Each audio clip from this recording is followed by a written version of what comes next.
ꯊꯣꯏꯕꯤ ꯀꯩꯁꯥꯝꯅ ꯃꯌꯥꯝꯕꯨ ꯇꯔꯥꯝꯅ ꯑꯣꯛꯆꯔꯤ꯫ ꯉꯁꯤꯁꯨ ꯃꯌꯥꯝꯒꯤꯗꯃꯛꯇ ꯑꯅꯧꯕ ꯋꯥꯔꯤ ꯑꯃ ꯄꯨꯗꯨꯅ ꯂꯥꯛꯆꯔꯤ꯫ ꯋꯥꯔꯤ ꯑꯁꯤꯕꯨ ꯊꯥꯕꯤꯔꯛꯄꯅ ꯑꯊꯧꯕ ꯃꯤꯇꯩ, ꯋꯥꯔꯤ ꯃꯃꯤꯡꯅ ꯁꯅꯥ ꯑꯣꯟꯕ ꯉꯝꯕꯤ ꯂꯩꯁꯥꯕꯤ꯫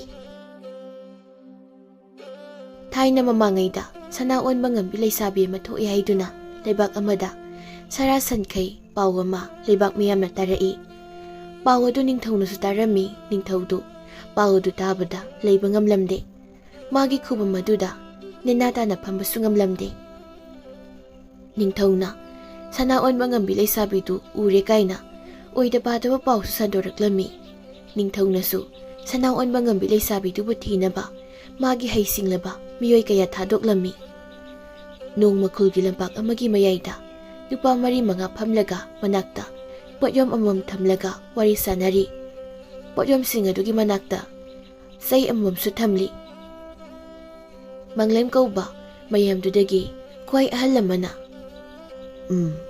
ꯑꯗꯨ ꯍꯣꯔꯦꯟ ꯍꯌꯦꯡ ꯋꯥꯔꯦ ꯇꯜꯂꯦ ꯀꯥꯏꯅꯒ ꯑꯃꯨꯛ ꯂꯩꯍꯧꯅꯔꯗꯤ ꯂꯩꯁꯥꯕꯤꯗꯨꯗꯤ ꯑꯩꯅ ꯑꯗꯨꯝ ꯂꯧꯋꯦ ꯍꯥꯏꯔꯤ꯫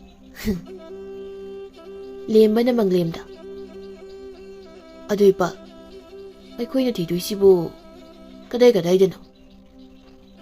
ꯂꯦꯝꯕ, ꯀꯣꯏꯊꯤ ꯊꯤꯗꯧꯔꯤꯅꯤ꯫ ꯅꯤꯡꯊꯧꯁꯨ ꯃꯤ ꯃꯌꯥꯝ ꯑꯃ ꯊꯥꯗꯣꯛꯈ꯭ꯔꯦ ꯍꯥꯏꯕꯅꯤ꯫ ꯑꯩꯈꯣꯏꯁꯨ ꯊꯨꯅ ꯆꯠꯅꯕ ꯇꯧꯁꯤ꯫ ꯑꯣ, ꯑꯗꯨ ꯂꯩꯁꯥꯕꯤꯗꯣ ꯑꯩꯈꯣꯏꯅ ꯐꯪꯂꯒ ꯅꯤꯡꯊꯧꯅ ꯑꯃꯨꯛ ꯃꯨꯟꯈꯤꯗꯣꯏꯖꯥꯠꯂꯣ? ꯑꯩꯗꯤ ꯅꯨꯄꯤꯗꯣ ꯐꯪꯉꯗꯤ ꯏꯃꯥꯒꯤ ꯃꯃꯧ ꯑꯣꯏꯍꯟꯒꯦ ꯈꯜꯂꯤꯁꯦ꯫ ꯏꯕꯨꯡꯉꯣ, ꯅꯨꯄꯤꯗꯣ ꯁꯣꯔ ꯍꯣꯟꯕ꯭ꯔꯥ ꯍꯣꯟꯗꯕ꯭ꯔꯥ ꯍꯥꯏꯕꯗꯣ ꯍꯥꯟꯅ ꯈꯪꯈꯤꯁꯤ꯫ ꯊꯋꯥꯏ ꯄꯥꯜꯂꯤꯁꯨ ꯈꯪꯗꯦ, ꯄꯥꯟꯗꯦꯁꯨ ꯈꯪꯗꯦ꯫ ꯅꯤꯡꯊꯧꯅꯒ ꯍꯥꯏꯕꯗꯗꯤ ꯂꯩꯁꯥꯕꯤꯗꯣ ꯈꯨꯐꯖ ꯑꯃꯅꯤ ꯍꯥꯏꯔꯤ꯫ ꯂꯦꯝꯕꯅ ꯑꯁꯤꯅꯤ ꯊꯤꯕꯅꯤ ꯑꯩꯈꯣꯏ ꯅꯤꯡꯊꯧꯗꯣ ꯏꯄꯟ꯫ ꯃꯥꯅ ꯑꯩꯈꯣꯏꯗ ꯀꯣꯛ ꯁꯥꯟꯅꯕ ꯑꯃ ꯑꯣꯏꯔꯝꯗꯅꯕꯀꯣ꯫ ꯍꯥꯏꯗꯤ ꯑꯩꯈꯣꯏꯗꯤ ꯊꯕꯛ ꯁꯨꯅꯤꯡꯗꯅ ꯅꯨꯡꯉꯥꯏꯕ ꯄꯥꯝꯕꯅꯤꯅ ꯊꯕꯛ ꯄꯤꯔꯤꯔꯁꯨ ꯈꯪꯄꯣꯟꯇꯦꯗ ꯃꯥꯅ꯫ ꯅꯤꯡꯊꯦꯝꯅ ꯑꯩꯈꯣꯏꯅ ꯐꯪꯂꯁꯨ ꯀꯩꯁꯨ ꯀꯥꯟꯅꯔꯣꯏ ꯈꯨꯔꯥ, ꯅꯤꯡꯊꯧꯅ ꯑꯗꯨꯝ ꯂꯧꯈ꯭ꯔꯅꯤ꯫ ꯄꯨꯊꯣꯛꯎ ꯌꯥꯗ꯭ꯔꯒꯅ ꯑꯩꯈꯣꯏ 5ꯁꯦ ꯃꯥꯒꯤ ꯈꯨꯍꯥꯠ ꯑꯃ ꯂꯩꯗꯥꯏꯅꯦ, ꯑꯗꯨꯗꯣ ꯌꯦꯡꯉꯣ꯫ ꯁꯤꯗ ꯑꯩꯉꯣꯟꯗ ꯈꯣꯡ ꯈꯨꯠꯁꯤꯗꯅꯦ ꯊꯧꯔꯤ ꯂꯣꯏ ꯀꯤꯁꯤꯜꯂꯒ ꯁꯒꯣꯜ 4ꯅ ꯃꯥꯏꯀꯩ 4ꯗꯒꯤ ꯆꯤꯡꯕꯗꯣ ꯑꯩꯈꯣꯏ 4ꯁꯦ ꯃꯇꯠ ꯃꯇꯠ ꯊꯥꯗꯠꯇꯣꯏꯅꯤ ꯃꯥꯅ꯫ ꯃꯪꯂꯦꯝꯅ ꯑꯀꯤꯕꯁꯤꯡ ꯂꯣꯏ ꯂꯩꯍꯧꯔꯣ, ꯑꯩꯗꯤ ꯊꯤꯔꯨꯔꯅꯤ꯫ ꯀꯣꯟꯗꯨꯝ ꯀꯧꯕ ꯌꯥꯝꯅ ꯄꯪꯕ ꯑꯃꯁꯨ ꯃꯈꯣꯏ 4ꯒꯤ ꯃꯔꯛꯇ ꯌꯥꯎꯔꯤ꯫ ꯀꯣꯟꯗꯨꯝꯗꯤ ꯃꯣꯏ 4ꯅ ꯁꯥꯔꯤꯕ ꯋꯥꯔꯤꯁꯤꯡꯗꯨ ꯍꯣꯏ ꯍꯥꯏꯗꯨꯅ ꯄꯪꯇꯥ ꯃꯇꯥꯏ꯫ ꯀꯣꯟꯗꯨꯝꯅ ꯑꯧ, ꯍꯣꯏ꯫ ꯃꯪꯂꯦꯝꯅ ꯀꯣꯟꯗꯨꯝꯗ ꯀꯔꯤꯅꯣ ꯀꯣꯟꯗꯨꯝ, ꯍꯣꯏ, ꯑꯧꯗ ꯇꯧ ꯂꯩꯗꯨꯕꯣ? ꯅꯪꯒꯤ ꯑꯄꯥꯝ ꯄꯥꯝꯗꯁꯨ ꯍꯥꯏꯌꯨꯗꯅ꯫ ꯈꯨꯔꯥꯅ ꯍꯥꯏꯕꯗꯣ ꯑꯩꯒꯤꯗꯤ ꯑꯗꯨꯝ ꯌꯥꯔꯦꯕꯣ, ꯍꯤ꯫ ꯃꯪꯂꯦꯝꯅ ꯑꯗꯨ ꯀꯣꯟꯗꯨꯝ, ꯆꯥꯛꯇꯤ ꯅꯪꯅ ꯑꯗꯨꯝ ꯊꯣꯡꯕ ꯇꯥꯔꯦꯍꯦ꯫ ꯅꯪꯁꯦ ꯆꯥꯛ ꯏꯟꯁꯥꯡ ꯊꯣꯡꯕ ꯌꯥꯝ ꯍꯩ ꯍꯥꯏ ꯅꯣꯏ ꯅꯃꯥꯅ꯫ ꯑꯗꯨꯒ ꯑꯃꯨꯛꯁꯨ ꯅꯃꯥꯅ ꯀꯣꯟꯗꯨꯝꯁꯤꯁꯨ ꯌꯥꯎꯍꯜꯂꯣꯅ ꯍꯥꯏꯃꯟꯕꯒꯤ ꯑꯩꯈꯣꯏ ꯅꯪꯁꯦ ꯄꯨꯗꯧꯔꯤꯅꯤ꯫ ꯍꯣꯏ, ꯊꯣꯡꯒꯦ ꯈꯨꯔꯥ꯫ ꯑꯗꯨ ꯈꯨꯔꯥ, ꯇꯣꯛꯑꯒꯦ, ꯍꯥꯏꯔꯣꯏꯗ ꯑꯩ꯫ ꯍꯥꯏꯌꯨꯗꯅ ꯀꯣꯟꯗꯨꯝ꯫ ꯀꯣꯟꯅ ꯍꯥꯏꯔꯒꯦ ꯈꯨꯔꯥ꯫ ꯃꯪꯂꯦꯝꯅ ꯃꯈꯣꯏ 3ꯗ ꯑꯗꯨꯗꯤ ꯆꯠꯅꯕ ꯇꯧꯁꯤ ꯃꯌꯥꯝ꯫ ꯍꯨꯔꯥꯟꯕ ꯅꯤꯡꯊꯧꯗꯨꯒꯤ ꯍꯨꯔꯥꯟꯕ ꯂꯥꯟꯃꯤꯁꯤꯡꯗꯨꯅ ꯁꯅꯥꯒꯤ ꯂꯩꯁꯥꯕꯤꯗꯣ ꯑꯃꯨꯛ ꯊꯦꯡꯅꯕ ꯅꯍꯥꯟꯈꯤꯕ ꯇꯥꯔꯦ꯫ ꯃꯈꯣꯏ 4ꯗꯨ ꯅꯤꯡꯊꯧꯅ ꯁꯅꯥ ꯑꯣꯟꯕꯤ ꯂꯩꯁꯥꯕꯤ ꯊꯣꯛꯑꯦ ꯍꯥꯏꯕ ꯃꯐꯝꯗꯨꯗ ꯍꯥꯟꯅ ꯆꯠꯅꯕ ꯁꯦꯝ ꯁꯥꯔꯝꯃꯤ꯫ ꯁꯣꯝꯅ ꯅꯤꯡꯊꯧꯅ ꯑꯃꯨꯛ ꯏꯅꯥꯏꯆꯥ, ꯐꯝꯅꯕ ꯑꯃꯠꯇ ꯄꯨꯔꯛꯎꯍꯦ, ꯌꯨꯝꯊꯛꯁꯤꯗ ꯍꯪꯆꯤꯠ ꯂꯥꯡꯒꯦ꯫ ꯑꯩꯁꯦ ꯆꯤꯟꯗꯤ ꯐꯖꯅ ꯊꯤꯕ ꯍꯩꯕꯖꯥꯠꯅꯤ꯫ ꯁꯅꯥ ꯑꯣꯟꯕꯤ ꯂꯩꯁꯥꯕꯤꯗꯣ ꯁꯨꯡꯎꯗꯤ ꯎꯗꯅ ꯎꯏ ꯍꯦꯛꯇ ꯍꯥꯏꯖꯤꯜꯂꯤ꯫ ꯍꯧꯖꯤꯛꯇꯤ ꯑꯩꯒꯤ ꯂꯩꯕꯥꯛꯁꯦ ꯈꯣꯏꯔꯦꯟ ꯃꯁꯥ ꯄꯥꯏꯕꯒ ꯆꯞ ꯃꯥꯟꯅꯔꯦ꯫ ꯂꯝꯕꯤ ꯂꯝꯖꯥꯎꯁꯤꯡꯁꯤꯗ ꯃꯅꯪꯒꯜꯁꯤꯗ ꯄꯣꯠꯌꯣꯝ ꯑꯆꯧ ꯃꯌꯥꯝ ꯑꯃ ꯄꯣꯗꯨꯅ ꯁꯅꯥ ꯑꯣꯟꯕꯤ ꯂꯩꯁꯥꯕꯤꯗꯣ ꯊꯤꯅꯔꯤꯕꯁꯤꯡꯁꯦ ꯌꯦꯡꯉꯨꯅꯦ꯫ ꯃꯥꯒꯤ ꯀꯥꯡꯂꯨꯞꯀꯁꯨ ꯈꯥꯏꯗꯣꯛꯅꯔꯒ ꯆꯠꯅꯔꯤꯅꯦ꯫ ꯌꯦꯡꯉꯨꯅꯦ, ꯐꯤ ꯑꯃꯨꯕ ꯉꯥꯛꯇ ꯁꯦꯠꯄ ꯀꯥꯡꯂꯨꯞ ꯑꯃꯁꯨ ꯆꯠꯂꯤꯅꯦ꯫ ꯅꯥꯀꯜꯗꯒꯤ ꯃꯅꯥꯏ ꯑꯃꯅ ꯏꯅꯤꯡꯊꯧ ꯑꯥꯗ Makok tangba ahal amana naha ahum amasu lusinglaga salisu ubra. Ui. Moina panglasu aigi dum oidau leire. Toina waningai oide aigidi. Makhoi maridu lambida satna kondumna. Kura tu ayum mathakta ningthau pham leire. Lembana ipa masi ningthau se nungna thumjin sira. Aikhoidi yengaga noktana su tawini. Phamire lepira khangdaba se. Maningdagi magi lamina gasu ningthaugi mananganda ngaklini. Ningthau na phambada tukidanaba. Kondumna kura ningthaugi khuphamse mabukna nga phamiro. Ningthemna kondumda. Kondum ningthauna nangse phasa khangma malebo. Nangonda yengano ise. Au aingonda adum yenga lei ningthausi. Manglemna noibo takhongno thangune sanado mini lawba hankiba tarine. Ihe Moi maridu ningthangna haiba mafamda yaurakle. Makhoi marina lakpada nongma nini mu hausinkri. Lembana bal aikhoise adum chatla leidoiro. Chak amata saroidro. Manglemna lemba mafamda yaugadaba kita ngairabani. Adu phawbadadi warasu khango. Moi marida warasu wana mayamna hainaba mafamdu usinasin yaurakle. Makoina lamthungluriba mafam adu yamna phasai. Umang oi kari oi oinasu tawi. Phasaba u kaya suhuri. Narak mungsong oinasu amuk tawi. Adubu makoigi pothapam adudi asawbu u pambi magi makhongdani. Makoi maridu chak thonglaga pothana rami. Kondumna sakana thongi ningthemna kondumda. Kondum kai haigi ningthem. Chak thongbada nanatondaga amuk pairuniko. Aidi chak saroidabani. Numidang makhoi maridu chak sana wari sari. Kondumdu chak sakhoma pairaga u pambidu yengkatlaga. U khuwangse thagase uda loi palla leiribo. U mayamse khura akoi amu thokpham khangoi ko. Akoi lepham khakni khara hangise ataidi loi songi. Kaiga tholakada malibo. Ningthemna kondum sigi uraksidega lamhangnaridine hingbai wa leitebo. Manglemna saw khraba mafamni ado umang maksunate khara songbai tawbani. Sidok sendoklaga yumba taba yani he. Kondumna kura sanagi leisabidubu kamai thidoino. Lebak tawraga thidoiro. Nate sanagi leisabido lebaktagi arang masuda marik thulaklaga taibami olagane mafam amada amuk satkidoini. Ado karigumba aikoi marina thengnarabadi chongsilaga namgadabaniko. Sigi pisina uppasu dum yare. Ningthemna khura sanagi leisabidon tholaklaga mafam amada amu chakhidoisi kaigino. Manglemna ihe pangida noise mana mafam amada dum leiradi aikhoina laina phaba ngamoidro. Masu aikhoina thibala ai khangibanine apang singsidiba. Kondum nangada wahangse ningthem nang hek hangidako. Manglemna ningthemda haininglibadu kondumdu pangi hairibani. Kondumna aina hangida wahangni hausikido. Manglemna ningthemda tu kondum phawba masana khangjarisini. Lembadi saktu saraga tumdun leiramli. Lembadu kana nakhorai manglemna lembada yenglaga. Ibo nangi khusa khutumdunadi sanadi phangoibo.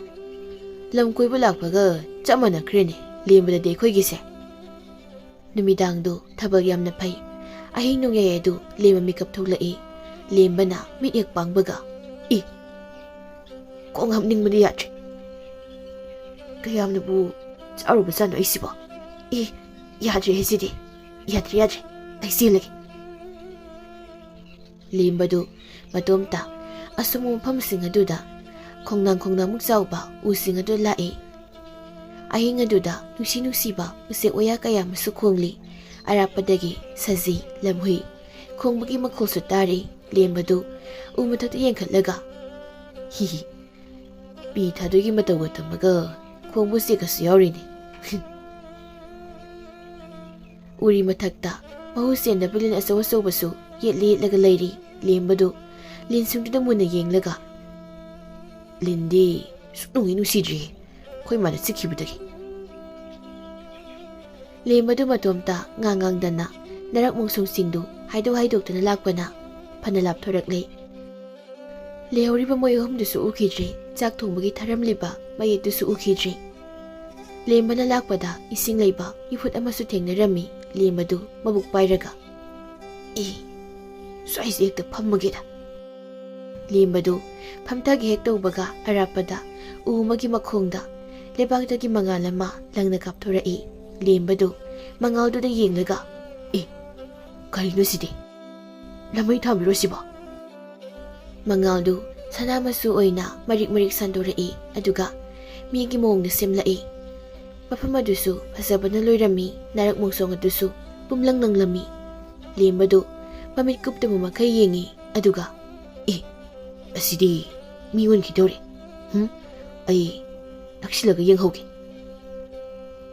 ꯂꯦꯝꯕꯗꯨ ꯃꯉꯥꯜ ꯑꯗꯨꯒꯤ ꯃꯅꯥꯛꯇ ꯇꯞꯅ ꯆꯪꯁꯤꯟꯕꯒ ꯃꯉꯥꯜ ꯑꯗꯨ ꯃꯁꯛ ꯃꯇꯧ ꯐꯖꯔꯕꯤ ꯅꯨꯄꯤ ꯑꯃ ꯑꯣꯜꯂꯛꯂꯝꯃꯤ. ꯂꯦꯝꯕꯅ ꯑꯣꯍꯣ ꯁꯤꯗꯤ ꯁꯅꯥ ꯑꯣꯟꯕ ꯉꯝꯕꯤ ꯂꯩꯁꯥꯕꯤꯗꯨꯅꯤ. ꯑꯩꯗꯤ ꯐꯥꯒꯤꯒ ꯃꯥꯜꯂꯒ ꯑꯁꯦꯡꯕꯩ ꯊꯣꯛꯂꯛꯑꯦ. ꯃꯁꯤꯗꯤ ꯆꯣꯡꯁꯤꯜꯂꯒ ꯀꯣꯜꯂꯒꯦ ꯑꯗꯨꯒ ꯌꯥꯅ ꯁꯦꯛꯑꯒꯦ. ꯂꯦꯝꯕꯗꯨ ꯂꯥꯎꯔꯒ ꯀꯟꯅ ꯆꯦꯟꯁꯤꯜꯂꯛꯏ. ꯑꯗꯨꯒ ꯁꯅꯥ ꯑꯣꯟꯕ ꯉꯝꯕꯤ ꯂꯩꯁꯥꯕꯤꯗꯨꯗ ꯇꯥꯞ ꯂꯥꯎꯅ ꯀꯣꯜꯂꯒ ꯑꯃꯨꯛ ꯃꯥꯡꯈꯤꯕ ꯌꯥꯔꯣꯏ. ꯁꯅꯥ ꯑꯣꯟꯕꯤ ꯉꯝꯕꯤ ꯂꯩꯁꯥꯕꯤꯗꯨꯅ ꯑꯩ ꯊꯥꯗꯣꯛꯑꯣ. ꯇꯥꯏꯕꯪ ꯃꯤ ꯊꯥꯗꯣꯛꯑꯣ ꯍꯥꯏꯕꯅꯦ. ꯂꯦꯝꯕꯗꯨꯗꯤ ꯀꯟꯅ ꯀꯣꯜꯂꯒ ꯂꯩꯈ꯭ꯔꯦ. ꯁꯨꯛꯊꯥ ꯊꯥꯗꯣꯛꯑꯣꯏ. ꯌꯥꯅ ꯆꯤꯛꯀꯦ. ꯂꯦꯝꯕꯗꯨꯅ ꯁꯅꯥ ꯑꯣꯟꯕ ꯉꯝꯕꯤ ꯂꯩꯁꯥꯕꯤꯗꯨꯗ ꯌꯥꯅ ꯆꯤꯛꯄꯗ ꯂꯩꯁꯥꯕꯤꯗꯨ ꯏ ꯊꯣꯛꯂꯛꯏ. ꯂꯦꯝꯕꯗꯨ ꯈꯪꯊꯥ ꯊꯥꯗꯣꯛꯏ. ꯀꯔꯤꯅꯣ? ꯅꯪ ꯁꯅꯥꯒꯤ ꯅꯨꯄꯤ ꯅꯠꯇ꯭ꯔꯣ? ꯁꯅꯥꯒꯤ ꯂꯩꯁꯥꯕꯤꯗꯨ ꯃꯄꯤꯔꯥ ꯆꯦꯜꯂꯤ. ꯑꯗꯨꯒ ꯃꯇꯣꯝꯇ ꯏ ꯂꯣꯏ ꯊꯣꯛꯏ ꯑꯩꯒꯤ ꯄꯥꯝꯕꯣꯝꯁꯦ. ꯂꯦꯝꯕꯗꯨ ꯏ ꯊꯣꯛꯄꯗꯨ ꯌꯦꯡꯂꯒ ꯁꯅꯥꯒꯤ ꯂꯩꯁꯥꯕꯤꯗꯨꯗ ꯌꯥꯝ ꯉꯛꯅ ꯑꯃꯨꯛ ꯌꯦꯡꯂꯒ ꯀꯩꯅꯣ? ꯅꯪ ꯁꯅꯥ ꯅꯠꯇ꯭ꯔꯣ ꯍꯥ? ꯑꯩ ꯁꯅꯥꯅꯦꯗꯤ ꯀꯅꯥꯅ ꯍꯥꯏ? ꯅꯪ ꯃꯐꯝꯁꯤꯗ ꯀꯩꯗꯧꯕ ꯂꯥꯛꯏꯅꯣ? ꯃꯐꯝꯁꯤꯗ ꯁꯅꯥ ꯑꯣꯟꯕ ꯉꯝꯕꯤ ꯅꯨꯄꯤ ꯑꯃ ꯂꯩ ꯍꯥꯏ. ꯑꯗꯨꯒꯤ ꯊꯤꯕ ꯂꯥꯛꯏꯅꯤ. ꯑꯗꯨ ꯀꯅꯥꯅ ꯍꯥꯏꯅꯣ ꯍꯥ? ꯈꯨꯠꯁꯦ ꯏ ꯂꯣꯏ ꯊꯣꯛꯏ. ꯁꯤꯁꯦ ꯐꯨꯔꯤꯠꯁꯦ ꯁꯦꯒꯥꯏꯔꯒ ꯀꯤꯒꯦꯁꯦ. ꯂꯦꯝꯕꯗꯨ ꯃꯥꯒꯤ ꯐꯨꯔꯤꯠꯇꯨ ꯁꯦꯒꯥꯏꯔꯒ ꯁꯅꯥ ꯑꯣꯟꯕꯤ ꯂꯩꯁꯥꯕꯤꯗꯨ ꯀꯤꯕꯤ. ꯂꯦꯝꯕꯅ ꯁꯥꯎꯅꯨꯀꯣ. ꯑꯗꯣ ꯅꯪꯁꯦ ꯁꯅꯥ ꯑꯣꯟꯕꯤ ꯅꯨꯄꯤꯗꯣ ꯃꯥꯟꯗꯤ ꯃꯥꯜꯂꯤꯍꯦ. ꯅꯪꯒꯤ ꯀꯨꯆꯨꯁꯤꯁꯨ ꯁꯅꯥꯒꯤ ꯀꯨꯆꯨꯅꯤ. ꯁꯛꯇꯤ ꯑꯔꯣꯏꯕꯤꯅꯤ ꯐꯖꯩꯁꯦ. ꯑꯗꯨ ꯀꯅꯥꯅ ꯁꯤꯗ ꯁꯅꯥ ꯑꯣꯟꯕ ꯉꯝꯕꯤ ꯅꯨꯄꯤ ꯂꯩ ꯍꯥꯏꯅꯣꯕ? ꯑꯩꯈꯣই ꯅꯤꯡꯊꯧꯅ ꯍꯥꯏꯔꯤꯅꯤ. ꯃꯥꯅꯀꯣ ꯁꯅꯥ ꯑꯣꯟꯕꯤ ꯂꯩꯁꯥꯕꯤꯗꯣ ꯑꯗꯨꯁꯨ ꯎꯔꯦ ꯍꯥꯏ. ꯃꯁꯤ ꯌꯥꯝꯅ ꯊꯤꯅꯦ ꯅꯣꯏ ꯅꯤꯡꯊꯧꯗꯣ. ꯑꯩꯗꯤ ꯁꯤꯗ ꯂꯩꯕ ꯃꯤꯅꯤ. ꯑꯩꯗꯤ ꯃꯥꯟꯗꯦꯕꯣ ꯁꯅꯥ ꯃꯥꯟꯕꯤ. ꯅꯪ ꯉꯁꯥꯏ ꯊꯣꯛꯂꯛꯄꯗꯣ ꯂꯩꯕꯥꯛꯇꯒꯤ ꯑꯔꯪꯕ ꯃꯆꯨ ꯉꯥꯛꯇ ꯀꯥꯞꯊꯣꯔꯛꯂꯒ ꯊꯣꯛꯂꯛꯏꯗꯨꯗꯤ. ꯅꯨꯄꯥ ꯅꯪ ꯀꯩ ꯃꯤꯡ ꯀꯧꯒꯦ? ꯂꯦꯝꯕ ꯀꯧꯏ. ꯂꯦꯝꯕ ꯍꯧꯖꯤꯛꯁꯦ ꯊꯥꯕꯜ ꯐꯩꯀꯣ? ꯍꯣꯏ ꯐꯩ. ꯑꯩꯅ ꯁꯦꯠꯂꯤꯕ ꯐꯤ ꯃꯆꯨꯁꯦ ꯀꯩꯅꯣ ꯂꯦꯝꯕ? ꯁꯅꯥ ꯃꯆꯨꯅꯤ. ꯑꯗꯨꯗꯤ ꯊꯥꯕꯜ ꯃꯉꯥꯜꯅ ꯁꯅꯥ ꯃꯆꯨꯁꯤꯗ ꯌꯩꯔꯗꯤ ꯀꯔꯤ ꯃꯆꯨ ꯊꯣꯛꯀꯅꯤ ꯂꯦꯝꯕ? ꯁꯅꯥ ꯃꯆꯨ ꯊꯣꯛꯀꯅꯤ. ꯅꯪ ꯑꯗꯨ ꯈꯪꯗ꯭ꯔꯣ? ꯂꯦꯝꯕꯗꯨ ꯃꯇꯣꯝꯇ ꯃꯊꯛꯇ ꯌꯦꯡꯈꯠꯂꯒ ꯈꯪꯉꯦ. ꯑꯗꯣ ꯅꯪ ꯁꯤꯗ ꯅꯇꯣꯝꯇ ꯂꯩꯔꯤꯁꯦ ꯀꯩꯒꯤꯅꯣ ꯁꯅꯥ ꯃꯥꯟꯕꯤ? ꯐꯠꯇꯕ ꯃꯤꯅ ꯊꯤꯕꯒꯤ ꯂꯣꯠꯂꯤꯅꯤ. ꯀꯅꯥꯅꯣ ꯅꯪ ꯊꯤꯔꯤꯗꯣ? ꯀꯩꯒꯤ ꯊꯤꯔꯤꯅꯣ? ꯅꯪꯅ ꯑꯩꯁꯦ ꯁꯅꯥꯅꯤ ꯈꯜꯂꯤ ꯑꯗꯨꯃꯥꯏꯅ ꯃꯤ ꯑꯇꯩꯅꯁꯨ ꯈꯜꯂꯤ. ꯑꯗꯨꯒꯤ Sanagi Laisabidu peri peri mathwai nungaitana. Nahansu miyoy karana aimunda tiyana kapai. Tu sida khela satki. Lembada swai lawi lembadi sana onbi Laisabigi masak aduda ngauri lembana. Nang shibiyade nang ayuk nungthilda mapan thokano. Nang ilay pamama ay nasimbi sida. Ay yan sikpagi ido adum thu alayri. Ay sidagi manamasing masimaga tayri yaroy. Lembana sanagi Laisabidugi asopaduda hidak semlaga taybiri. Tena khekibagi mafam adudasu hidak taybiri. Sanagi Laisabidusu lembagi samjaba mataw aduda nungayba phawrammi. Lembana sana onbi Laisabiduda. Ado ay amuk halagi. Ay galakminabasingdo ay tipalakpada nang umuukini. Nangse sana nena amuk phabirani. Sana da yam sopangagdani lakminayse. Ay budi yumdi laybatan bagi koyboy lakpani. Yunggi mina chaklem chapa haina adum ngangi dugi. Sirasu lamsi sirage laini. Ado sigi pisina nasada kupsilo. Nangi nasada sana masudongna langtriklangi. Ay salagi ko sana manbi. Lembadu saikre sana onbi Laisabidusu lembada yenglaga lehawi. Lembana magi leifam yorokpada wayahumdu lemba kaukaudu leirami lembana. Sidi kok sanadaba yadre. Lembadu kana sensilai wayahumdu kana lawi. Lemba yam pakhana. Noi asamna kan changunu ko nongsara kaira khangdamam lehobani. Ayamki tumagi yamki bo. Moyahumdu kiru yengnaraga lembagi manakta sensinnarai aduga tuminay. Ayuktu lemba ngana hugatlaga kadaidagi usino khangde ahum mari pharaga purai kondumna. Lemba usisi kaidi phareno. Lebakti taluri kaino. Ado usisi kaidawduno. Lemba kondum daifet yenglaga aduro horen chakmaida ngala sadoini. Nang horen chak thongbada usi singse ngaluko. Ningthemga manglemgadu lapu soba ma thangaga purai aduga makada dup launa thadai kondumna manglemda. Kura noini ising suoni sakidaine aduga lapu ina purai sigagino. Manglemna ising phangdre kondum aduna lapu sidagi ising sumaga thaksi sak thongnabasu si lawrsi. Lembana kura isingdo aina ngarang thengnaba mafam adomda lok masa ma lehobani. Adudagi wa udong madasugi leiramo. Manglemna lemba cheksina saluko kainaga muksani sanado akhoi ahumga puba ngamoy. Numidang amuk oirami moy mari sak sathoknaraga tumnarami.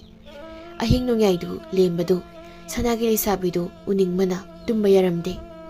Lembada hugatlaga sana onbi Laisabidu ki manakta satlami. Sana onbi Laisabidu de leiramdre tabal phabagi mafamdusu yamna phajai. Lembadu ngarangi sana onbi Laisabidu na tholakpa udugi makhongda phamlaga kaino ngarangi dubu mangoira jalo. Kanade halagida kay amuk tholaktana ay masa thokiba tare. Lembane hugalakpaga udugi nakaldagi sana masugi marik oina langlaga Laisabidu thoraklami. Lembadu mangaladuda yenglaga paya karaga leikre. Karangiduga chapmanay. Sanagi marik aduna Laisabi onmaga lembadu paya karaga yenglarambaduda sana onbi Laisabidu khangpre khangi. Imaw kaigino nang sida mo leiramisi ha? Ay nang unaba laini sana manbi. Kaigi laino nang sida? Kung nga malaini. Si mapam sinatradi mapam leitraba ha? Nang uning magi lakpani ado kasidagi laurege. Kasidagi lakanu ko. Lembadu thawai nungay tanahan kibadu ubada sanagi Laisabidu yam nungayramde. Lembagi isam-sam mamawongduda loina ning maphawrami. Ayuktu Moi maridu saksa toklaga puna phaminari kondumna. Kura, sanagi leisabidu thijringaida singsi loibana hankiniko. Manglemna, madi thidau natene kondum tholakadabanine. Tamba ngamba nate, aikoigi mangda mangnam tholakpaso. Lembana, kura, ningthaugi lanmisingduna phangkhrabasu khangpodeda. Halasiro mayam, ningthemna, ngaiko lemba, nang ngarang himsliramdi, kai salino.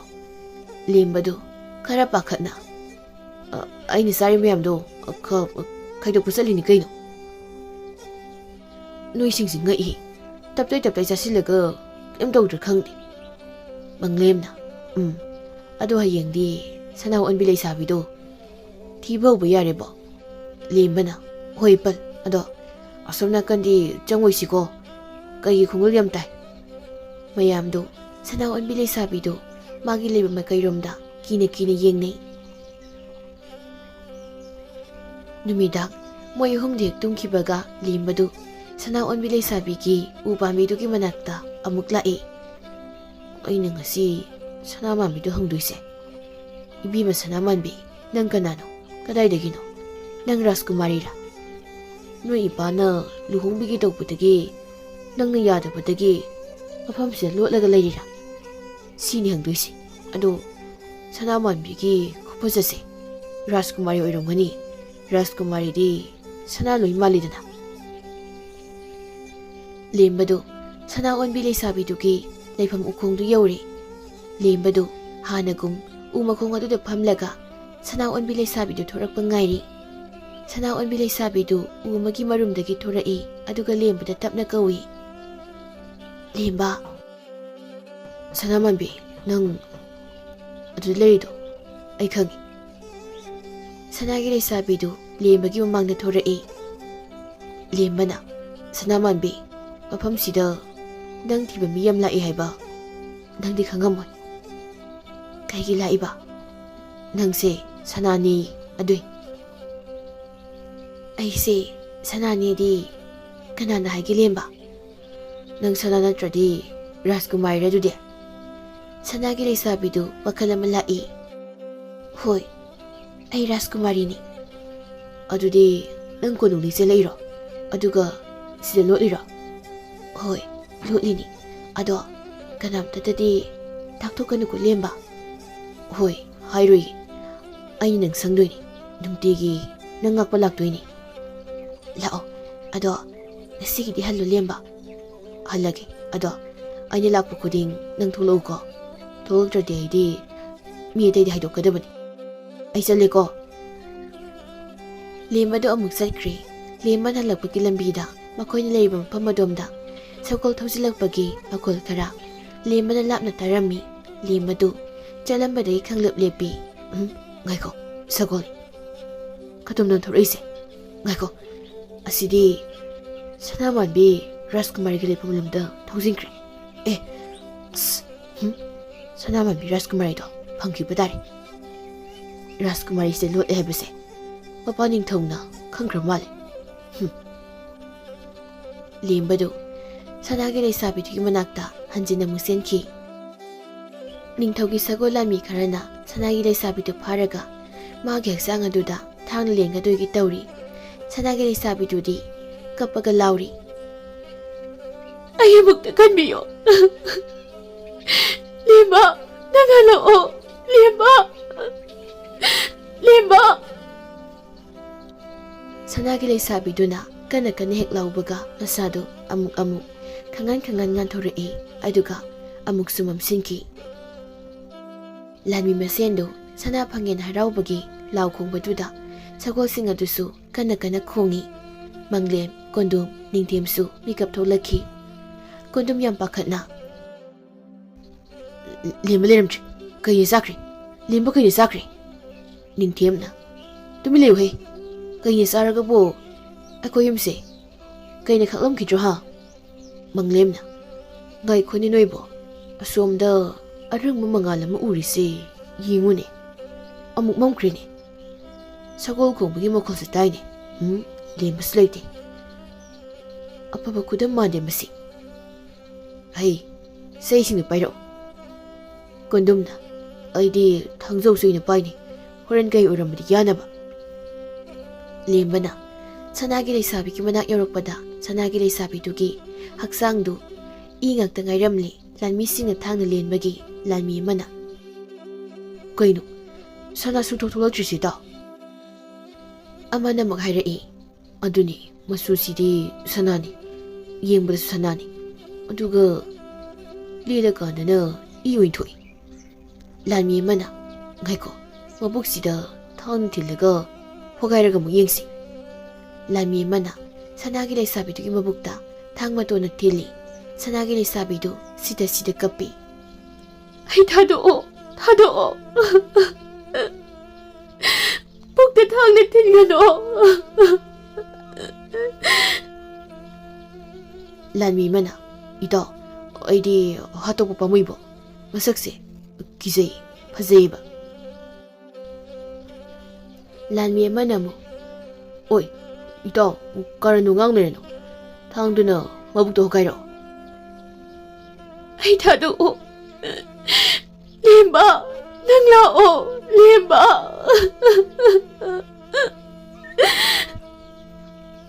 ꯂꯥꯟꯃꯤ ꯑꯃꯅ ꯀꯅꯥꯅꯣ ꯃꯥꯅ ꯂꯦꯝꯕ ꯂꯦꯝꯕꯅ ꯉꯁꯥꯏꯗꯤ ꯀꯧꯔꯤꯁꯤꯕꯣ ꯁꯅꯥ ꯑꯣꯟꯕ ꯉꯝꯕ ꯅꯨꯄꯥ ꯑꯃꯃꯨꯛ ꯑꯣꯏꯔꯖꯥꯠꯂꯣ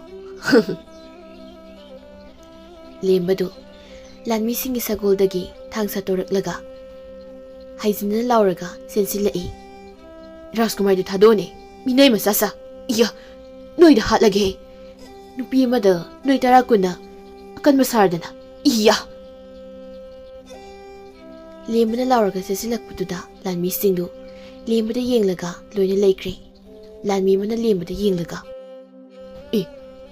ꯀꯔꯤ ꯊꯥꯡ ꯈꯨꯄꯥꯏꯅꯣ ꯃꯥꯒꯤꯁꯤꯗꯤ ꯊꯥꯡꯕꯨ ꯃꯌꯥꯏꯗ ꯀꯅꯥꯅ ꯄꯥꯏꯅꯒꯦ ꯏꯇꯥꯎ ꯂꯥꯟꯃꯤ ꯑꯃꯅ ꯃꯁꯤ ꯅꯨꯄꯥꯁꯦ ꯑꯔꯥꯏꯕ ꯃꯤꯗꯤ ꯑꯣꯏꯔꯣꯏꯗꯧꯔꯤ ꯑꯍꯤꯡꯁꯤꯗ ꯃꯇꯣꯝꯇ ꯁꯤꯗ ꯂꯩꯔꯝꯃꯤꯁꯤꯅꯗꯤ ꯃꯥꯒꯤ ꯊꯥꯡ ꯈꯨꯄꯥꯏꯁꯤꯁꯨ ꯃꯌꯥꯝꯒ ꯃꯥꯟꯅꯗꯦ ꯇꯝꯊꯤꯕ ꯃꯤ ꯑꯃꯗꯤ ꯑꯣꯏꯅꯤ ꯍꯥꯏꯕꯗꯤ ꯁꯅꯥꯒꯤ ꯅꯨꯄꯤꯁꯤꯅ ꯍꯦꯛ ꯀꯧꯕꯒ ꯈꯨꯗꯛꯁꯤ ꯂꯩꯔꯝꯃꯤꯁꯤꯅꯗꯤ ꯂꯦꯝꯕꯗꯨ ꯆꯦꯟꯅ ꯊꯥꯡ ꯑꯗꯨ ꯌꯦꯡꯕꯗ ꯃꯥꯒꯤ ꯊꯥꯡ ꯈꯨꯄꯥꯏ ꯑꯗꯨ ꯑꯣꯟꯅꯔꯝꯕꯗꯨꯗ ꯁꯠ ꯂꯥꯎꯅ ꯑꯃꯨꯛ ꯑꯣꯟꯊꯣꯛꯏ ꯁꯣꯏꯕꯗꯒꯤ ꯊꯥꯡ ꯃꯈꯣꯛ ꯈꯨꯑꯣꯟꯗꯨꯁꯨ ꯌꯥꯝꯅ ꯐꯖꯈ꯭ꯔꯦ ꯃꯑꯣꯡ ꯇꯥꯈ꯭ꯔꯦ ꯂꯥꯟꯃꯤ ꯑꯃꯅ ꯏꯇꯥꯎ ꯑꯁꯤꯗꯤ ꯀꯩꯅꯣꯝꯅꯤ ꯆꯦꯜꯂꯁꯤ ꯁꯤꯕ ꯇꯥꯔꯦ ꯑꯩꯈꯣꯏ ꯂꯥꯟꯃꯤꯁꯤꯡ ꯑꯗꯨ ꯁꯅꯥꯒꯤ ꯂꯩꯁꯥꯕꯤꯗꯨ ꯊꯥꯗꯣꯛꯂꯒ ꯃꯪꯂꯦꯝ ꯍꯣꯏꯅ ꯂꯥꯛꯄ ꯂꯝꯕꯤꯔꯣꯝꯗ ꯍꯣꯠꯅ ꯆꯦꯟꯅꯈꯤ ꯃꯪꯂꯦꯝ ꯀꯣꯟꯗꯨꯝ ꯅꯤꯡꯊꯦꯝ ꯍꯣꯏꯒ ꯂꯥꯟꯃꯤꯁꯤꯡ ꯑꯗꯨꯒ ꯑꯃꯨꯛ ꯄꯨꯗ꯭ꯔꯨꯄꯗ꯭ꯔꯥ ꯐꯨꯅꯔꯛꯏ ꯂꯦꯝꯕꯅ ꯁꯅꯥꯒꯤ ꯂꯩꯁꯥꯕꯤꯗꯨ ꯃꯣꯡꯁꯣꯡ ꯑꯃꯗ ꯄꯝꯂꯒ ꯆꯦꯟꯁꯤꯟꯈꯤ ꯑꯍꯤꯡꯗꯨꯃ ꯂꯦꯝꯕꯅ ꯁꯅꯥꯒꯤ ꯂꯩꯁꯥꯕꯤꯗꯨ ꯄꯝꯂꯒ ꯀꯣꯏꯆꯦꯟ ꯆꯦꯟꯕꯗ ꯎꯃꯪꯗ ꯊꯨꯡꯂꯝꯃꯤ ꯑꯗꯨꯒ ꯑꯀꯣꯟꯕꯗ ꯎꯃꯪ ꯑꯗꯨꯒꯤ ꯃꯄꯥꯟꯗ ꯊꯣꯛꯂꯛꯂꯝꯃꯤ ꯅꯣꯡꯁꯨ ꯉꯥꯟꯐꯨꯡ ꯇꯧꯔꯛꯏ ꯂꯦꯝꯕꯅ ꯃꯇꯣꯝꯇ ꯑꯩ ꯋꯥꯔꯦ ꯋꯥꯔꯦ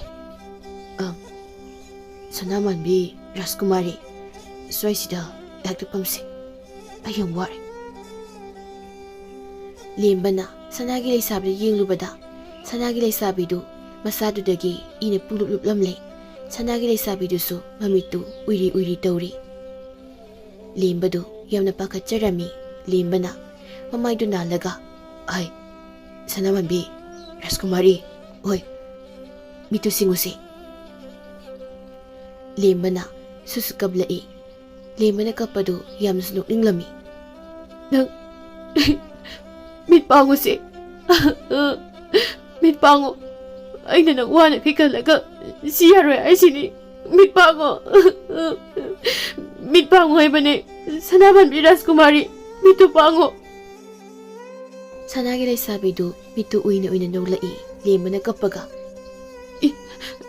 ꯅꯪ ꯍꯧꯖꯅꯨꯍꯦ ꯃꯤ ꯄꯥꯈꯠꯍꯟꯕ꯭ꯔꯕꯨ ꯁꯅꯥꯒꯤ ꯂꯩꯁꯥꯕꯤꯗꯨꯅ ꯂꯦꯝꯕꯗ ꯑꯩ ꯀꯩꯝ ꯇꯧꯗ꯭ꯔꯦ ꯂꯦꯝꯕ ꯑꯁꯣꯛꯄꯁꯦ ꯍꯤꯗꯥꯛ ꯍꯥꯞꯄꯤꯌꯨ ꯅꯍꯥꯟ ꯍꯥꯞꯄ ꯑꯗꯨꯃꯥꯏꯅ ꯂꯦꯝꯕ ꯁꯅꯥꯃꯥꯟꯕꯤ ꯔꯥꯖꯀꯨꯃꯥꯔꯤ ꯅꯪꯒꯤ ꯍꯛꯆꯥꯡꯁꯦ ꯊꯥꯡꯒꯤ ꯃꯃꯤ ꯂꯣꯏ ꯇꯥꯔꯦ ꯃꯣꯏ ꯂꯣꯏ ꯁꯤꯔꯗꯤ ꯐꯗꯧꯕꯅꯤ ꯑꯩꯈꯣꯏ ꯏꯄꯟ ꯃꯪꯂꯦꯝꯒ ꯀꯣꯟꯗꯨꯝꯒ ꯅꯤꯡꯊꯦꯝ ꯍꯣꯏ ꯉꯔꯥꯡ ꯐꯨꯅꯍꯧꯕꯅꯤ ꯂꯥꯟꯃꯤꯁꯤꯡꯗꯣ ꯂꯣꯏ ꯍꯥꯠꯇꯣꯛꯑꯝꯃꯗꯤ ꯐꯅꯤ ꯑꯗꯣ ꯁꯅꯥꯃꯥꯟꯕꯤ ꯔꯥꯖꯀꯨꯃꯥꯔꯤ ꯅꯪ ꯌꯨꯝꯗ ꯊꯤꯟꯕꯤꯔꯒꯦ ngaranggi lambi singdo akhoi lebaki sana onba ngambi leisabi thirakpado moini nangse sana onbi ngambi leisabi do oirbe khandana thangni le hatki tawini ado hausikti ai pharani lemba hoi ado nang noi nemda thimire gila thingeno noi yum doi sase akhoi yum dadi kai gi satoi ba ima gai pa gana sana thi ba sakraga nupi yum pusile na ai mu phura tan thoradi lemba ai se nangi nupi oina lehining dabra yamna budi oiningi aduda kaidaro lemba aduda hoi kashi dawdi yumda chalasi sana mambi Rajkumari ado aigi phursi lisilo kaigino lemba lemba du peri peri mine khangdana nangi hakjangdo sana masu oi adugi se phursi lisilo hoi letke khudai sisu nakokta kupsilo hoi piro khongrau sisu siselo se khongrau di nang dum selo lemba yar sisilo manungda khongrau mu seli yegi o ho hoi selagi aduga khongupsi tongsilo sanama Rajkumari se tongsilo sanagi leisabidu lembagi phiral mayamdu sisinbada nupa manthokre adubu lembadi mi malamdre khongrau matatuga akokta pakliba sampak pisingduga makok maru ipapa kai sanagi leisabidudi lembagi mongdu ubda nokli makhoi ani mafamdudagi lembagi khulda laklami manglengma kondongga ningthemgasu menman takidre lembana makhoi khulda khongrau matat aduga lakpaduda khunja singadudi lembagi phibamadu ubada yamna nungaitana yengnari kulle kai adugi hanuba mana lembada yenglaga oh yam phaba ngangnini lembai ba ngangse sanagi nupi thiba sakraga ngawrga ledo oh manglengma kondongga ningthengwadi yaroktredana lemba khak hingor malene hanubaduna nganglibadu taraga sanagi leisabidudi khudaidu khumlaga nokli hanubaduna lembada lemba nang mutinbirakliba nupa masase yumda cha ising phasana bisaraga halan koko napan manglem ningthemgadudi sanada phasa sopanida aduga konungi mamadu sune ungaiteda lamsi eksiredo moi humdo lembaga sanagi leisabigadu tumini dum changlai sanagi leisabiduna lembada lemba aise noi elsina kanano hangadi kari kumdoino ainu biselena kumudoini kaino noi pana pubiredi asuk fazabi laigumbi sana masumanbi mamung puraga aibu puradi ibani aidum sakradawni sanagi leisabidu ubada lembagi mamaga mapagadi haraubana numit chupadu manoklaga laikre ningthausu magi lan mising halaktabaga lembasu sanagi leisabi thiba sakraga ngawrga halakle haiduna amuk mayamna paw mamuk sara sandorakpadagi ningthaudu kibana loikre sana onba ngami leisabidu amuk hanna thige khankidre nongma manglemga kondungga ningthemgadu makok maru ipapha kai mayum dhalaklami mayhumdi tasengna ngawrga halakpu oirami mayhumdu lambi daga lakna yengna dana nokasno winari manglem na kondom da hai kondom nangse manglem na ha kondom no mo kura manglem kondom mai se manglem ni ne ningthem na amo noyani na manglem ngak to oiradi aidi kondom ga manglem ga tare ne moi humdu punamuk no adudi ningthemdi kada moi humdu puna mungang minari nongma lembaga thengnakiba hanubadu moi humdu muk thengnare ahaladuna o ihe lamsi si dramalene moi humse aidi piruigi chaklen ngai somda lembasu sana onbi leisabiduna magi memda leibadagi lembagi imungdu nongmagi nungaibe hengalaklami Matam kharagi matung sanagi leisabidu nupini haiba lekai misina khanglaklammi lekai singda sibon ngangnaba hauraklammi nongma lekai adugi hanubaduna mayumda leiminazar sanuda kaidowegi maya lembagi thawai kanbirlibase nupi masa sinani noibu kaurabro ha lekai kuladugi miyoi singnasu lembabu kanbirakpa nupini haiduna kanagumma miyoi amatana lemba madi sanagi leisabiduda ayetpa pibiramde sanagi leisabinasu lembabu magi punsi kanbirakiba aduna lembabu mapuroibani khanjaduna lemba hoida punsi supa lerake khankre makoi anidu legai khunasu luhongbirami adubu sanagi leisabidu sanani haibadi kanamatana khanglamde sana onba ngambe nupidugi masakadu ubada legai khuladugi angang nubi ahal naha hanu hana singdi magi phasa masakta pungawngnarami nongma lembaga sanagi leisabiduga chakumna sak thongminari lembana sanagi leisabida sanamanbe ai wam tangiba angonu shiba sanamanbe nangna sanamatum he puraise kaidino khangningbra lemba hoi khangningi sanagi leisabidu magi khubak anidu tapna noirei man hek noibaga magi khubaktagi sanagi marik masa thoraklami aduga sanamanbina paiduna leriba sanagi marik singdu tapna khomjilaga lembada pi lembadu sanagi nupiduda ngakna yenglaga leikri lembana sanamanbi kai hagi lemba aidi sanapamdi aibu nushibiriba aigi sanamanbi nangkak pami hoi aisu pamu ado sanasidi ibani gi pusigi lan oina laina pibirabani